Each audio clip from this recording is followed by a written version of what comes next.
এখানে হাতি খেলা তো আর এখানে মানে মেলা ছিল। মেলা বসতো। এখন আমি একটু জিন থাকলাম। আপনাদেরকে আমরা নিয়ে চলে এসেছি আজকে ধানের খেতি পূর্ণ এলাকা, সেটা হচ্ছে নওগাঁ নিয়ামতপুর। আপনারা দেখতে পাচ্ছেন চারিদিকে শুধু ধান আর ধান। উত্তরবঙ্গে ধানের জন্য সেরা একটি জেলার নাম হলো নওগাঁ। আমি সেই নওগাঁর ধানের বিলে আপনাদেরকে ঘুরিয়ে দেখাচ্ছি। আশেপাশে যেদিকে তাকাই না কেন সবুজ আর ধান খেতে ভরা। এই ছেলেটি তার নিজ জেলার ধান নিয়ে উপস্থাপনাটা একটু দেখুন। কমেন্টে অবশ্যই দিয়ে দেবেন। অবশ্যই যখন ধান হয়ে গেছে সবার ধান পড়ে গেছে গাইস। এত সুন্দর একটা ভিউ গাইস। আর পানি আসলে তো আমরা ভিজেই যাবো গাইস। এইজন্য আপনাদের কাছে অনেক অনুরোধ রইল, আপনারা অবশ্যই আসবেন এখানে। অবশ্যই ওই যে দেখো মাছ গাইস, দেখুন মাছ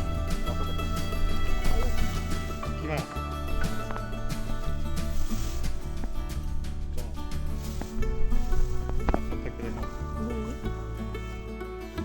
ধানের জমিতে সে মাছ দেখে আর থাকতে পারেনি, নিচে নেমে গেছে মাছ ধরতে।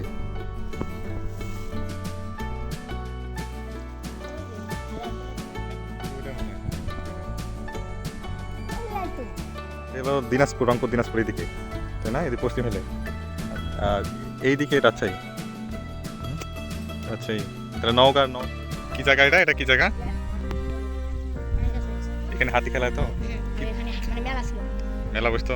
এখন আমি একটু জিন থাকলাম। এখানে কি হয়েছে? এখানে এখানে বলো তো, এখানে কি হয়েছে? ঘটনাটা কি? এখানে এই পরিত্যক্ত যে জায়গাটা, এখানে কি হয়েছে এই যে আমার দিকে ধরো।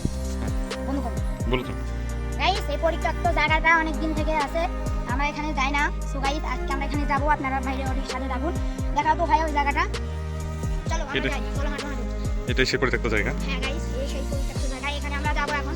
দোয়া করবেন এখানে যেন কিছু হয় না। এই চ্যাংরা ওসব কথা বলা লাগবে না। গাইস, সাপ